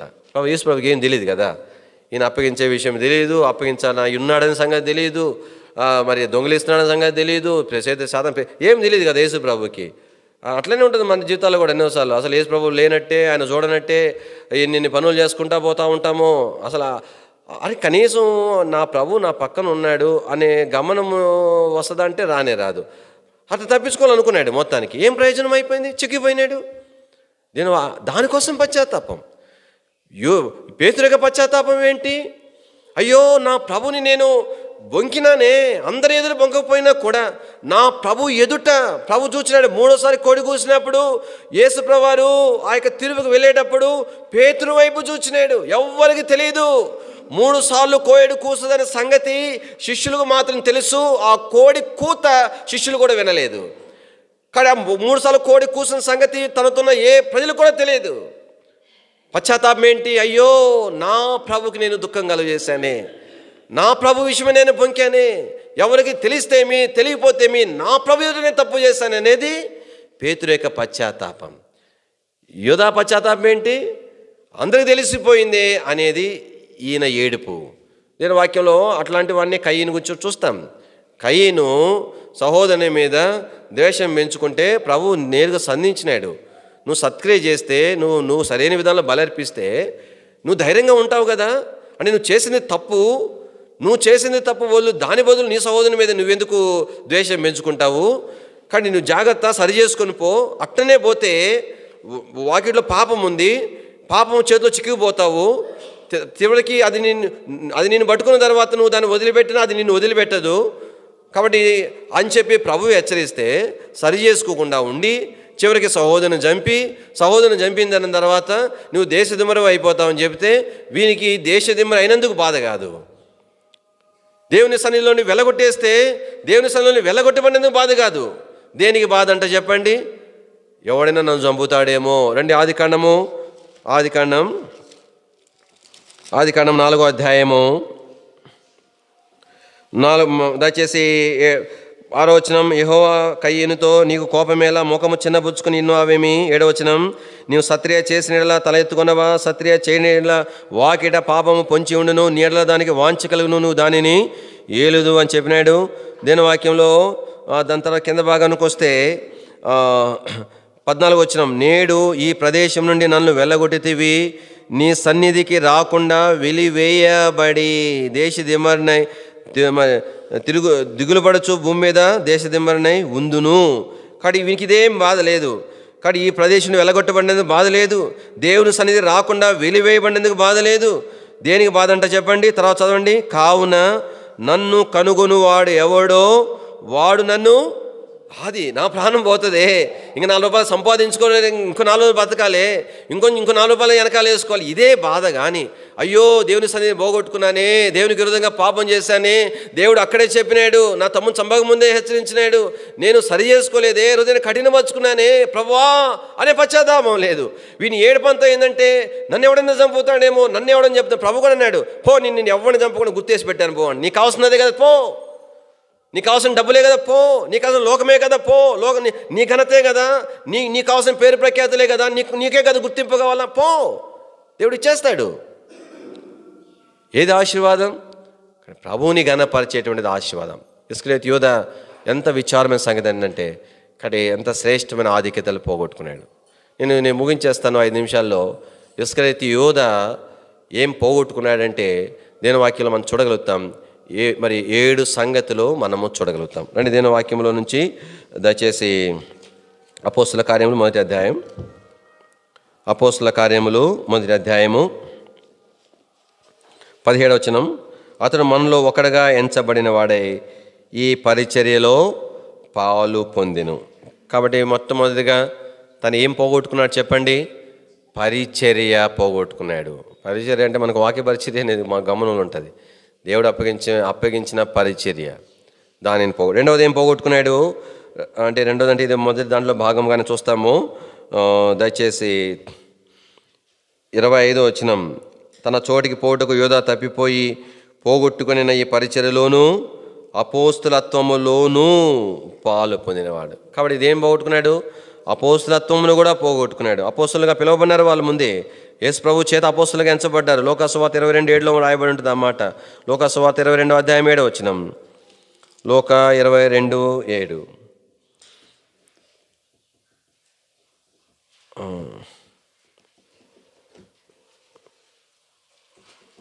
క్షమించండి, 14వ వచనం. ఆ గడియ వచ్చినప్పుడు ఆయనయు ఆయనతో కూడా అపోస్తులును పంక్తికి. కాబట్టి అపోస్తులుడు. కానీ యూదా ఏం పోగొట్టుకున్నాడు? మొట్టమొదటిగా పరిచర్యను పోగొట్టుకున్నాడు, అపోస్తలత్వాన్ని పోగొట్టుకున్నాడు. రెండవదిగా యూదా ఏం పోగొట్టుకున్నాడు? దేవుని కొరకై సేవ చేసి ప్రయాసపడి హింసించబడి బాధించబడి సాక్షిగా చేయబడే ఆధిక్యత పోగొట్టుకున్నాడు. శిష్యులందరూ కూడా ప్రభుకు ఎంత సేవ చేసి ఇన్ని దేశాలు తిరిగి ఇన్ని సంఘాలు కట్టి ప్రభు కొరకు తమ ప్రాణమును కూడా అప్పగించి వేసి రాళ్ళ చేత కొట్టబడి రంపాలతో కొట్టబడి ఖడ్గం చేత ఛేదించబడి సిలువకు వేయబడి వారు చంపబడితే ఇవన్నీ కూడా యూదా పోగొట్టుకున్నాడు. అందుమాదిరే కాదు, దేవుని యొక్క ప్రజలను మరి సంపాదించుకునేది పోగొట్టుకున్నాడు. వారందరూ కూడా ఎంతమంది దేవుని ప్రజలు వారి ద్వారా మేలు పొందారు, ఎంతమంది దేవుని ప్రజలు వారి ద్వారా ఆత్మీయ క్షేమం పొందారు, ఎంతమంది దేవుని ప్రజలు వారిని ప్రేమిస్తూ వచ్చినారు. అయితే కావచ్చు హత్సాక్షులు కాకుండా దేవుని ప్రజలు ఆపగలేకపోయిండొచ్చేమో, కానీ ఎంతమంది దేవుని ప్రజల చేత వారు ప్రేమించబడ్డారు. రెండవదిగా కాబట్టి ప్రభు కొరకు హింసించబడి దేవుని ప్రజల చేత ప్రేమించబడేటువంటి ఆధిక్యత పోగొట్టుకున్నాడు. దయచేసి రండి మార్కు సువార్త 10వ అధ్యాయం. మార్కు సువార్త 10వ అధ్యాయం. దయచేసి 28వ వచనంలో పేతురు, ఇదిగో మేము సమస్తం విడిచిపెట్టి నేను వెంబడించమని అని చెప్తే అప్పుడు ఏమన్నాడు? ప్రభు ఏమన్నాడు? కానీ మీరు నన్ను మరి అవన్నీ విడిచిపెట్టినారు కాబట్టి 30వ వచనం, ఇప్పుడు ఇహమందు హింసలతో. కాబట్టి ఏమి ఇచ్చినాడు దేవుడు వారికి? హింసలు, ఆధిక్యత. అది ఆధిక్యత యూదా పోగొట్టుకున్నాడు కదా. ఏం పోగొట్టుకున్నాడు యూదా? దేవుని కొరకు ప్రయాసపడేది పోగొట్టుకున్నాడు, చెమట ఓచేది పోగొట్టుకున్నాడు, ఆకలి దప్పులు ఓచుకొని ప్రభువును సేవించే ఆధిక్యత పోగొట్టుకున్నాడు, క్రయము చేయలేదు ఆధిక్యత. ఇంకేమేమి పోగొట్టుకున్నాడు? ఇక్కడ రాయబడింది. హింసలతో పాటు ఇంకేముంది? నూరంతగా ఇండ్లు, అన్నదమ్ములు, అక్కజనులు, తల్లులు, పిల్లలు. అంటే ఒక తల్లే ఉంటుంది, ఎంతమంది తల్లులో ఎంతమంది అన్నదమ్ములు. దేన్ని బట్టి? మనకు హోదాను బట్టే, డబ్బును బట్టే, సీనియారిటీని బట్టే, మనం ప్రభుని సేవించేదాన్ని బట్టి, ప్రభు కొరకు మనం క్రయం చెల్లించేదాన్ని బట్టి, దేవుని ప్రజలు ఎదుట మనం ప్రభుని సేవించే విధానాన్ని చూసి దేవుని ప్రజలు మనం ప్రేమించడం ప్రారంభిస్తారు. నేను నా జీవితంలో చెప్పగలను, దేవుని యొక్క సేవలో తరబేదిలో ఉన్న కాలంలో నాకు రాత్రి పగలు మాకు పనే ఉంటుంది. తెల్లవారుజామున 4 గంటలకు లెగవాలా, 5 గంటలకల్లా మైక్ అంతా రెడీ చేయాలా, ప్రతిరోజు బహిరంగ సువార్తకు వెళ్ళాలా. 7 గంటలకు వచ్చిన తర్వాత కుటుంబ ప్రార్థన అయిపోయిన తర్వాత నుండి పనులు ప్రారంభం అవుతాయి. ఏమేమి పనులు ప్రారంభం అవుతాయి? కానీ 2 ట్రిప్పులు 3 ట్రిప్పులు దాదాపు 6 కిలోమీటర్లు సైకిల్ మీద 2 బిందెలు వెనకాల పక్క కట్టుకొని సైకిల్ చైన్తో మళ్ళీ పైన ఒక బిందె పెట్టుకొని 3 బిందెలతో 2-3 ట్రిప్పులు నీళ్ళు తీసుకొని రావాలా. ఎంత ప్రయాసపడతా ఉంటాం, అన్ని పనులు చూసుకునేటువంటిది. తర్వాత ఎన్నో సేవకుడు చెప్పిన పనులు చేసేవాళ్ళము, కొన్ని పనులు మేమే సేవకునితో ఇట్లా చేస్తే బాగుంటుంది కదా అని అడిగి మరి చేసేటువంటి వారు. పగలంతా పనులు ఉండేటువంటివి. సాయంకాలం ఏదో ఒక కోడిక అయిపోయిన తర్వాత మళ్ళీ దానికి బ్యాటరీకి ఛార్జింగ్ పెట్టాలా, ఛార్జింగ్ పెట్టి మళ్ళీ రాత్రంతా దాని వైపు చూస్తూ ఉండాలా. ఎందుకంటే అది పిన్ను కదిలిందంటే ముళ్ళుకి పడిపోతుంది, ఛార్జింగ్ ఎక్కదు, తెల్లారి మాకు తిట్లుంటాయి. అందుకని ఆ ముళ్ళు పడిపోయిందా లేచుంది ఛార్జింగ్ ఎక్కుతుందా చెక్ చేసుకుంటూ ఉండాలా. ఎంతో ప్రయాసపడేవారం. అంటే దేవుని పరిచర్యలో మేము ప్రయాసపడే విధానం చూచి దేవుని ప్రజలు మమ్మల్ని ప్రేమించడం ఎంతగా ప్రేమించేవారో తెలిసిన దేవుని మందిరంలో అక్కలు ఉండేవాళ్ళు. మరి రెస్పాన్స్ బ్రదర్ ఒక సహోదరుడు, వాళ్ళ పిల్లలు ఉండేవాళ్ళు. వాళ్ళ పిల్లలు వాళ్ళు ఏమని చెప్పేవాళ్ళంటే వాళ్ళకి ఒక తమ్ముడు ఒక అన్న ఏమని చెప్పేవాళ్ళు. అట్లా ఎంతోమంది గురించి చెప్పగలను. ఉదాహరణ చెప్తున్నాను. మాకు 2 తమ్ముళ్ళు అని చెప్పేవాళ్ళు. 2 తమ్ముళ్ళని నా ముందు కాదు, నేను లేకపోయినా నేను ఉన్నా ప్రతి వాళ్ళకి అది చెప్పుకునేవారు. తర్వాత వాళ్ళ తెలిసేది ఆ 2వ తమ్ముడు ఎవడో కాదు, నేనే 2వ తమ్ముడిని. వారి కొరకు నేను ఏ సహాయము చేసేవాడిని కాదు. అలాంటి సమయం ఉండేది కాదు. ఎందుకోసమని దేవుని పరిచర్యలో ప్రయాసపడటం చూచి దేవుని ప్రజలకు ప్రేమించడం అనేది ప్రారంభించినారు. తలంపిందంటే భాగం పక్కన పెడదాం. మొట్టమొదటిది యూదా ఏం పోగొట్టుకున్నాడు? పరిచర్య అపోస్తలత్వం పోగొట్టుకున్నాడు. రెండవది ఏం పోగొట్టుకున్నాడు? ప్రభు కొరకు క్రయము చెల్లించేటువంటిది దేవుని ప్రజల చేత దైవికమే విధానంలో గౌరవించబడే స్థానంలో రెండవదిగా పోగొట్టుకున్నాడు. మూడవదిగా ఏం పోగొట్టుకున్నాడు? లూకాసు సువార్త 22వ అధ్యాయం. మిగతా విషయాలన్నీ కూడా ఇక్కడే మనం చూడగలుగుతాం. లూకాసు సువార్త 22వ అధ్యాయము 28వ వచనంలో, నా శోధనలో నాతో కూడా నిలిచిన వారు మీరే గనుక నా తండ్రి నాకు రాజ్యం నియమించినట్లుగా నా రాజ్యములో నా బల్ల ఎదుట అన్నపానములు పుచ్చుకొని. ఏం ఆధిక్యతని చెప్పండి? మూడవదిగా ఆయన బల్ల యొద్ద ఆయనతో కూడా అన్నపానములు. ఏం చూపిస్తుంది ఇది? 7 ఏళ్ల పరిపాలన, 7 సంవత్సరాల మధ్యాకాశం యొక్క అనుభవాన్ని చూపిస్తూ ఉంది. ప్రభు అన్నాడు చివరి బల్ల విచ్చేటప్పుడు, మళ్ళా నూతనముగా నేను మీతో కూడా మరి విరిచే వరకు నేను దీన్ని ఆచరించనని చెప్పినాడు. కాబట్టి మధ్యాకాశములో అక్కడ ఏముంటుంది? ప్రభు యొక్క బల్లే ఉంటుంది. ఎంత రుచిగా ఉంటుందంటే లోకంలో ఏ వంటవాడు కూడా అంత చేయలేడు. 7 సంవత్సరాలు దాన్ని భుజించినా కూడా తృప్తి అనిపించదు. అంత రుచికరమైనటువంటి భోజనం, ఆయనతో కూడా కలిసి భోజనం చేసే ఆధిక్యత. నాలుగవదిగా మనం చూడగలుగుతాం దీని వాక్యంలో ఇక్కడ అన్నపానం పుచ్చుకొని సింహాసనముల మీద. నాలుగవది ఏం పోగొట్టుకున్నాడు యోధా చెప్పండి? సింహాసనాన్ని పోగొట్టుకున్నాడు. ఐదవది ఏం పోగొట్టుకున్నాడు? ఇశ్రాయేలు మరి సింహాసనం రాయబడలేదు కానీ ఐదవదిగా కిరీటాన్ని పోగొట్టుకున్నాడు. ఆరవదిగా ఏం పోగొట్టుకున్నాడు? 12 గోత్రముల వారికి తీర్పు తీర్చేది పోగొట్టుకున్నాడు. 7వదిగా ఏం పోగొట్టుకున్నాడు? అలా తీర్పు తీర్చడానికంట ఒక మనుషుడు తీర్పు తీర్చాలంటే రాజు అయి ఉండాలి. కాబట్టి ఆ రాజు అయినటువంటి వానికి కొంత రాజ్యం ఉండాలి. కాబట్టి అంట ఆయన ఏం చేస్తాడంట? నేను మీకు రాజ్యమును నియమిస్తాను. ఈ 7 అనుభవాలు తను పోగొట్టుకున్నాడు. తెలిసి పోగొట్టుకున్నాడా తెలియపోగొట్టుకున్నాడా మనకు తెలియదు. అయితే దేవుని ప్రజలముగా దేవుని చేత ఏర్పాటు చేయబడిన వారంగా దేవుడు నీ కొరకు నా కొరకు ఎంత శ్రేష్టమని సిద్ధపరుస్తున్నాడో ప్రభుని అడుగుదాం. ప్రభా వాటిని చూపించు. అప్పుడే మనము దేవుని నుండి ఏమీ ఆశించం, ఏమీ కోరడం. ప్రభు నా కొరకు సిద్ధపరిచిన దాన్ని నేనేం చేయాలా? స్వతంత్రించుకోవాలా. దానిని నేను పోగొట్టుకోనకూడదనే ఒకే ఒక దృక్పథంతో మనం సేవించగలుగుతాం. 7 సంగతులు. మొట్టమొదటిది పరిచర్య అపోస్తలత్వం పోగొట్టుకున్నాడు. రెండవది హింసించబడి దేవుని యొక్క ప్రజల చేత ప్రేమించబడి ఆధిక్యతను పోగొట్టుకున్నాడు. మూడవదిగా ఆయనతో కలిసి భోజనం చేసే స్థానం పోగొట్టుకున్నాడు. నాలుగవది సింహాసనం పోగొట్టుకున్నాడు. ఐదవదిగా కిరీటం పోగొట్టుకున్నాడు. ఆరవదిగా తీర్పు తెచ్చి ఆధిక్యత పోగొట్టుకున్నాడు. 7వదిగా రాజ్యమును పోగొట్టుకున్నాడు. ఎంత విచారమైన సంగతి. ప్రభు స్తోత్రాలు. చివరి దినాలలో కానీ ప్రభు మనకు నీ కొరకు నా కొరకు సిద్ధపరిచినది శత్రువు మన నుండి అపహరించకుండాను గాక. దాని యొక్క విలువ శ్రేష్టత్వం ఎరిగిన వారమై దానిని సంపాదించుకుంటూ కొరకు దేనినైనా పోగొట్టుకుంటకు ఇష్టపడదాము గాక.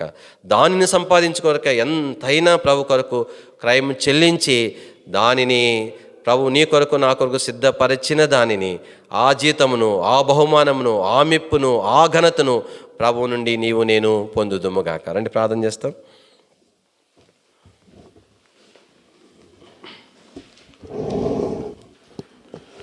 ప్రేమ స్వరూపిణి మా తండ్రి, పరిశుద్ధులైన దేవా, నమ్మదైన మా ప్రభా, మీకు ఎంతో వందనం చెల్లించుకుంటున్నాం.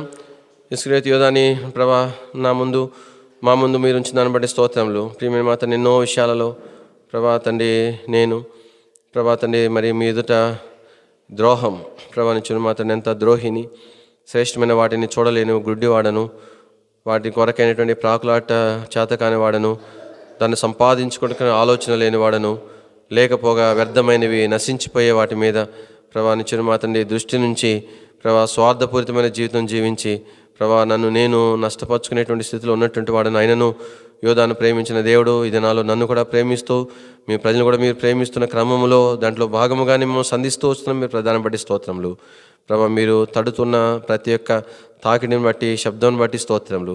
మా ప్రభు యొక్క స్వరమును సంధింపును ఇరునట్లుగా చేయము ప్రభా. శత్రువుగా స్వాధీనంలోనికి వెళ్ళక మునిపే మీ యొక్క స్వాధీనంలోనికి మేము రాగనట్లుగా సహాయపడము.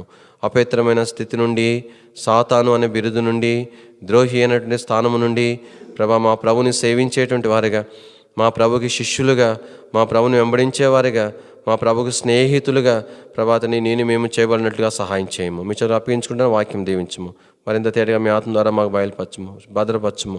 తిరిగి మాతో మాట్లాడుతూ రావాల్సిందిగా ప్రార్థన చేస్తుంటున్నాం ప్రభా. బోధించి విని ప్రభాతండి దేవా ఇక్కడ నుండి మేము దానిని మర్చిపోకుందుము గాక ప్రభాతండి దేవా. ప్రభా ఏ ఉద్దేశం అయితే, ఎంత వేదన అయితే యోధా విషయం పొందినారు, నా విషయం ఆ విషయమే హృదయంలో వేదన ప్రభా కొంత మేర ఊరట కలిగినట్లుగా మేము సరిచేయబడదాము గాక. మీ చేతులకు అప్పించుకుంటున్నాం, కృపను కోరుకుంటున్నాం.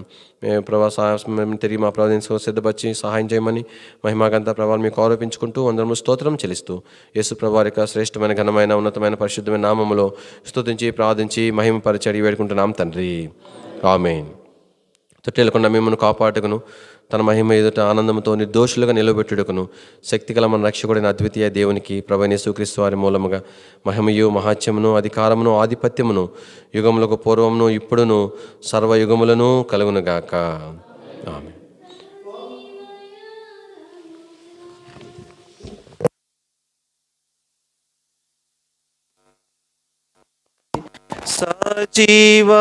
సజీవయాగముగా ప్రభు సేవను జరిగించిరి, సువార్త ప్రబలమయే,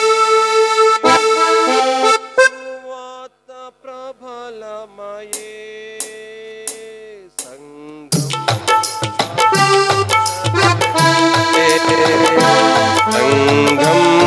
స్థాపించబడే, నీ సాక్ష్యము ఏది, నీ బలి అర్పణ ఏది,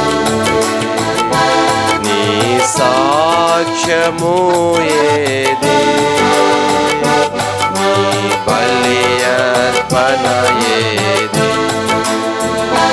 ప్రభు యేసునంగీకరించి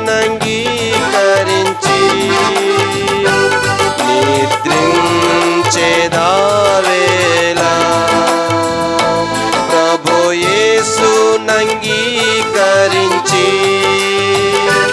జాగు చేసేదవేలా, మేల్కోలెమ్ము మేల్కోలెమ్ము కారము విశ్వాసీ, నీ సాక్ష్యము